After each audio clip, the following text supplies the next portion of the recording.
গতকালকে আর্জেন্টিনা এবং ইজিপ্টের যে খেলাটা হয়েছিল, কি বলবো, আসলে খেলাটা দেখতেছি যখন ওরা একটা গোল দিল, মানে মনটা পুরাই ভেঙে গেছে। তারপরও আশা ছাড়ি নাই। খেলা দেখতেছি হাফ টাইমের পরে যখন মিশর আরেকটা গোল দিল, তখন আমার ছেলে পুরাই মানে কান্না করে দিছে। ছেলেকে সান্ত্বনা দিতেছি, ওয়েট করো, আল্লাহ ভরসা, জিতবে। আর্জেন্টিনা জিতবে, কিন্তু ও কিছুতে মানতেছে না, ও শুধু কান্নাই করতেছে।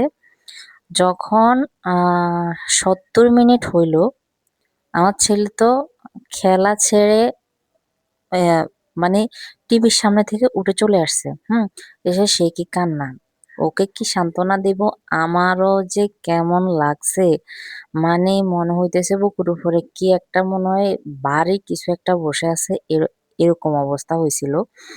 তো পরে ছেলেকে আমি আমার রুমে আসি, বললাম যে এখনো 20 মিনিট বাকি আছে, খেলা ঘুরতে 2 মিনিটও দেরি হয় না, তুমি দেখবা আর্জেন্টিনায় জিতবে।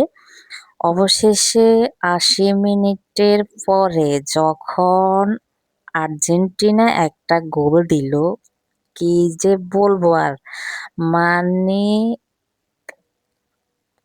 মানে মনে হয় যে মানে কি 5 মিনিটের ভিতরে ভাই দুইটা গোল, ভাবা যায় আসলে এরকম ভাবে যেও কামব্যাক করা যায়, এরকম ভাবেও যে একটা হারা ম্যাচ জিতে যায়, এটা আর্জেন্টিনার দ্বারাই সম্ভব।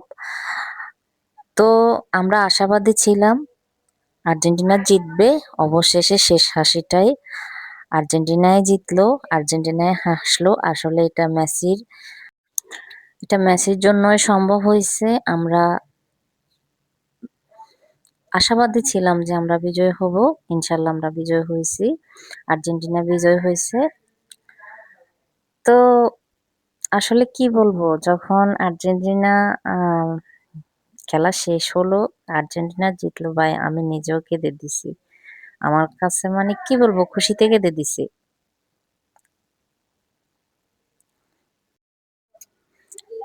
তো আশা করি কোয়ার্টার ফাইনালেও আর্জেন্টিনা আমাদেরকে এরকম সুন্দর ম্যাচ উপহার দিব, মেসি আমাদেরকে এরকম সুন্দর ম্যাচ উপহার দিবে, আমরা ফাইনাল পর্যন্ত খেলবো। আর ট্রফিটা তো আমরা চাই, আমরা আবার মেসির সাথে আমরা আবার ট্রফিটা দেখতে চাই। যখন থেকে খেলা বুঝি তখন থেকেই মেসিকে দেখতেছি, মেসিকে বুঝতেছি। তো আর্জেন্টিনার জন্য শুভকামনা রইল, সবাই ভালো থাকবেন, আল্লাহ হাফেজ।